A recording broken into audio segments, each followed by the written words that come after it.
Hey everyone, how's it going? We're here. Well, I'll just repeat that. Hey everyone, how's it going? Another episode of the Agency Stories podcast here. I'm joined today with Steven Baterina. Steven, could you give us a quick intro on who you are? Yo, what up, Farouk? Thanks for inviting me onto this podcast. I'd love to give you a quick intro. My name is Steven. I am based out of Toronto. I have a content marketing agency. We've been running this for about 8 to 9 months now. I have a business partner as well.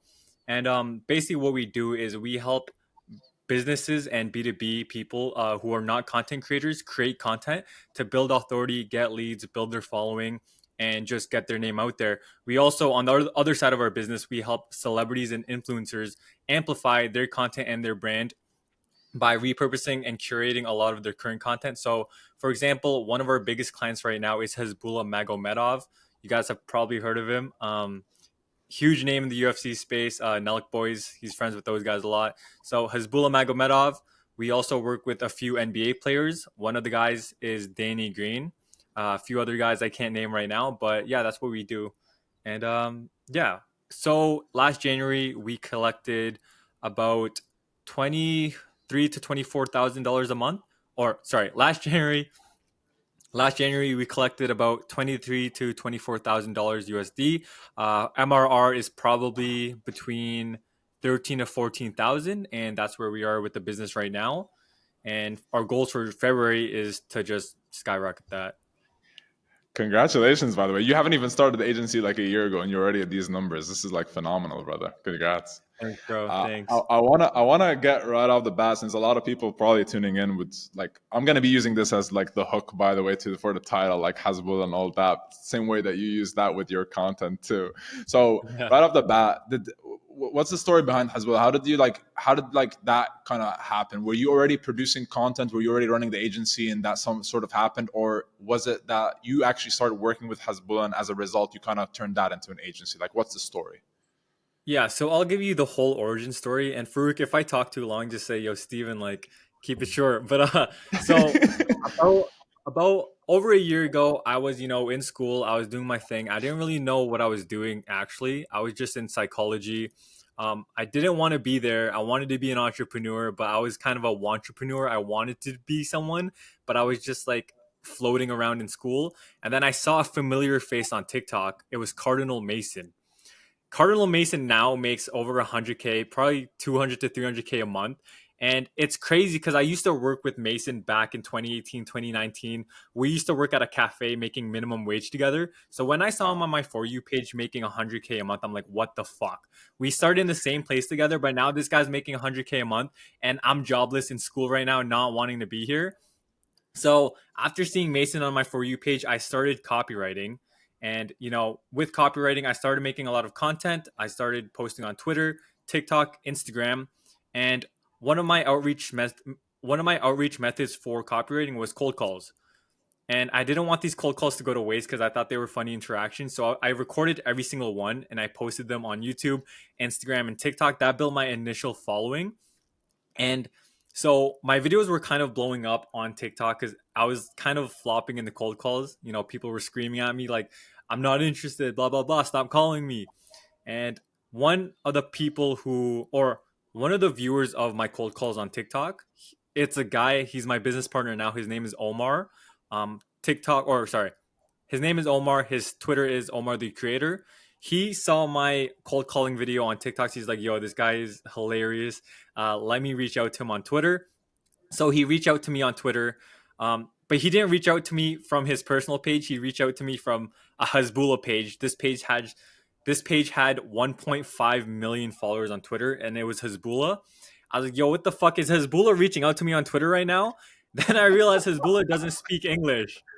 I was having a conversation. This guy's speaking English. Like, Hasbulla doesn't speak English. This is not Hasbulla. Find out afterwards that this guy works for Hasbulla. He helps him with the social media, specifically Twitter, and we just became friends. He was trying to get in the copywriting space because all he was doing was just running this Twitter page for Hasbulla. He wanted to start copywriting, so I was like, "Yo, I'll teach you everything you know about. I'll teach you everything I know about copywriting. If you could get us in with Hasbulla, because I know Hasbulla is not doing anything with email marketing, not doing anything with copywriting in his emails. So, if you can get us in with, doing Hasbulla's emails, I'll teach you everything I know about email marketing and copywriting." So he pitched it to the manager. We had some hiccups along the way. Some people tried to undercut us because I was kind of blabbing my mouth, like saying, "Yo, I'm working for Hasbulla, blah blah," blah, because I was excited. So we had some hiccups around the way, but we convinced the manager to give us a shot. So we started doing Hasbulla's email marketing for them. Uh, they had zero email marketing. We were killing it for them. We were getting them 20 to 30% from their email. Getting them tens of thousands of dollars. Eventually, some things happened. We had to stop doing email. I don't want to say why exactly, just because it could be confidential, but we stopped doing email. We were still in touch with Hasbulla's team, and they were like, "Yo, we're running out, or we're rolling out some social media platforms for Hasbulla. Well, we need some help with this. I know you guys are doing social media right now. You want to give it a shot?" And then we said, "Yeah." From then, now we have. It's been about 4 months. We've gained Hasbulla about over 50 to 100 million views in just 4 months. We got him hundreds of thousands of followers in 4 months across all the platforms. And yeah, here we are now. Love it, That was kind man. of a long-winded answer, but No, this is beautiful, brother. Very beautiful story. I wanted to ask though, so considering now and by the way, once again, congrats on all the success with Hasbulla. appreciate it.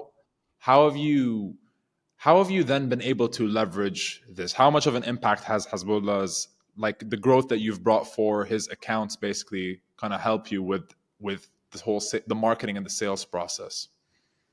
Massive, massive help from Hasbulla and his name.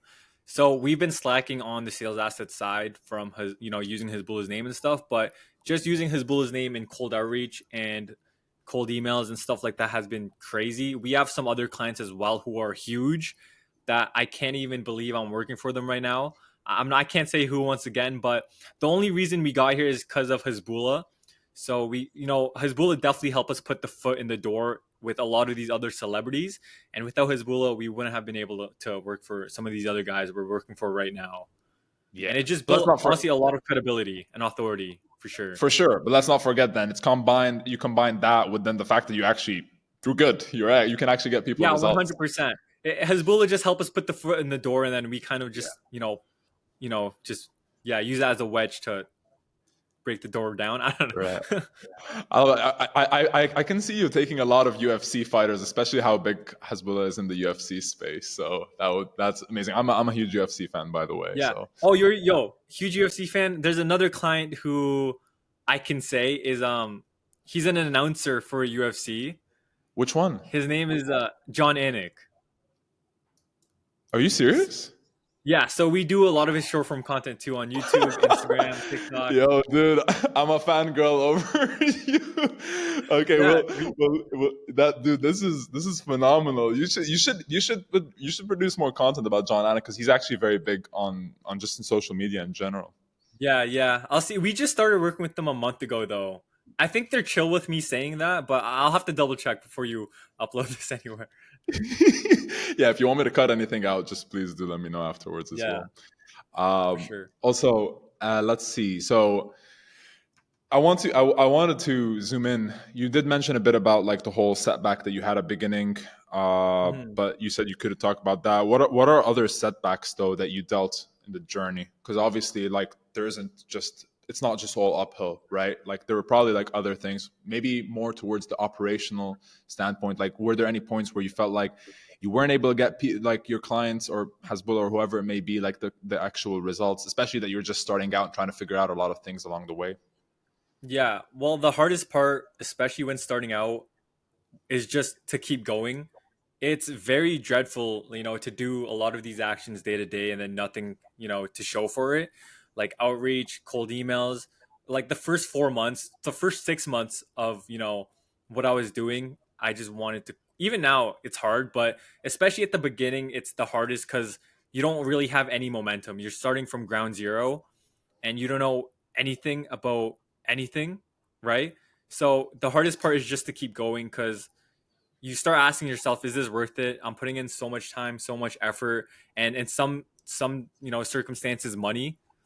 So at the beginning, I was doing all this, cold DMs, cold emails, cold calls, all this content, and nothing was really happening until it started compounding after a year. It took me like I've been in this for like a year, and the first 8 months was dreadful.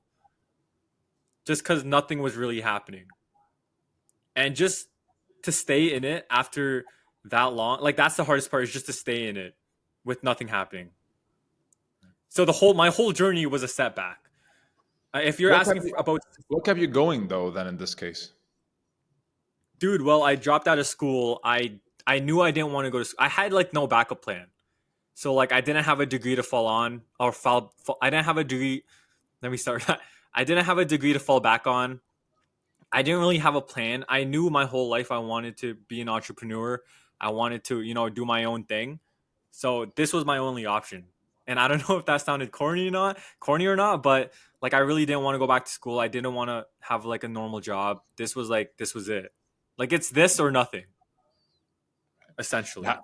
And uh, and then you were talking about like the fact that you kept going. How much would you say is that like? I wanted to kind of just go over this, like, because like there's a lot of people that you see that they just kind of give up along the way, right? So how much of that is just kind of the reality, would you say? Like sorry, like say that again. Like basically like just kind of like, because like a lot of people they just give up, like they're just like, if you want, you can almost say like they're one step from, they're one post away from like success, they're one client away from success. Mhm. uh yeah. Good point on it. I actually don't know what the question here is, I think I but know I guess what we you can both mean. agree on the narrative though. Yeah, I think I know what you mean. Is just like don't. Let me see how I can phrase this. Don't be attached to the outcome and be attached to the process. So it's one step in front of the other, one foot at a time, and that's just how you build the building blocks to what you're gonna do. Right. If that makes sense, I it love this. compounds. You know. Inputs over outputs, and then pretty much the whole compounding effect. Exactly. Like things don't happen right away. Nothing happens until everything happens. And that's Right. so true. Because before we collected 30K, we were probably collecting like 5K, less than 5K, 2 to 5K a month. And then boom, we collected 30K in 1 month. Like it's crazy. Like nothing happens until everything happens. I Because love you it. need people's sales cycles to relapse, right? You need people, like some people don't buy right away. Some people buy in a month. Some people buy in a week. Some people buy in a year. And so you just have to keep going to wait for that. And then eventually you'll have an influx of people who are ready to buy right now just because you reach out to them weeks ago, months ago, years ago. So just keep going. Right. So since you're mentioning outreach, what's kind of the approach that you take with your agency for outreach? Is it just cold email, or what kind of approaches do you take? Yeah. So thanks to Client Ascension, we are starting to ramp up cold email. We have about 50 domain or not 50 domains. We have about 25 domains, and that's a couple thousand emails a day, I think. Correct me if I'm wrong. But so it's probably about 75% cold email and then 25% outreach and using Hasbulla's name and whatnot. Absolutely love it.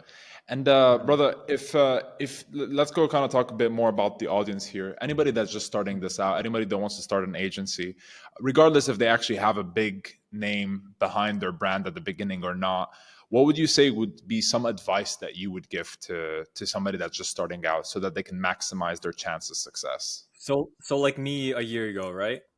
Pretty much.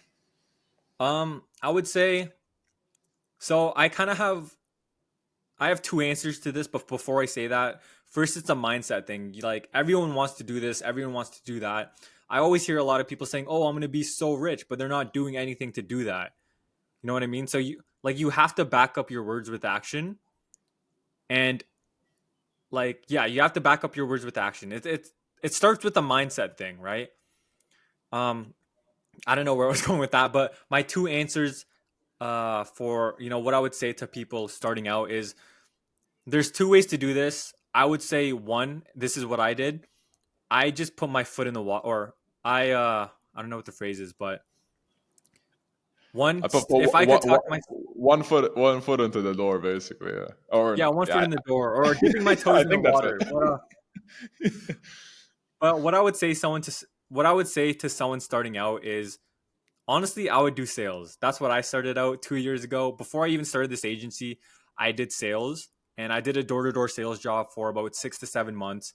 I was making good money, and it was all commission, right? So I had to make money just by selling. And if I don't sell, then I don't make money. But it taught me a lot of lessons. It built my it kind of thick in my skin, and to take rejection, to know how to talk to people, to just be in the game of business, because sales is business.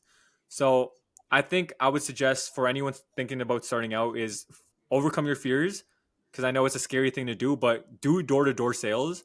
And then after you do that for a while, do something else. And then what you could do after that, if you don't want to do door to door sales, you can just start here right away. But if you, after door to door sales, what you could do is, I wouldn't suggest starting your own business. Once again, I did that, but I wouldn't suggest it. I would suggest joining someone else's business who's already doing good. Join their team, work for free, work for dirt cheap, do whatever you can. Join someone's team who's doing good and learn everything from them.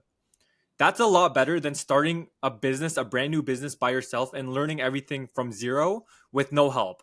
But if you join an established agency, an established company and team already, you can just soak in everything that they're doing the right way from the beginning. And then you won't have to pick up any of these bad habits, or, it won't take you a million years to learn in the beginning. So do that. Join someone else's team. And one more thing. I know I said I have two suggestions, but you can do all of these three suggestions. If you're a beast, you would do all three of these. Is the third suggestion is to pay for speed. I know everyone says everything is on Google, and that's true. Everything is on Google, but unless you want to be a millionaire in 10 years, then buy someone, or buy a course, buy a program, pay someone for their time to teach you to where to do what you want to do. For Right. example, if I wanted to start an agency and I had money, I would pay someone who's selling an agency course, or pay someone I would pay a mentor to teach me to do things the right way. So don't be afraid to put money on don't be afraid to put money where your mouth is. So if you really want to do something, like, scary money don't make money, and not all courses are scams. That's the common stigma around courses. They're all scams, but a lot of them have good shit. People are just too scared people are just too scared to spend money. Absolutely, That's my bro. three answers. You went super inspirational at the end. I absolutely love this, brother. And just if people wanna if people wanna hear more about sort of the you and what you offer, can you just plug your website, socials, pretty much everything? Yeah, so if you're a B2B leader, if you're an influencer celebrity, go to creosocial.net. Look through my case studies, look through, my website, book a call. If not, you can just find me on Twitter, Instagram, TikTok, YouTube, everywhere. My name is Steven Baterina. Love it. Appreciate it, Stephen. And yeah, we'll stay in touch, brother. For real. Thanks, Farouk. Peace.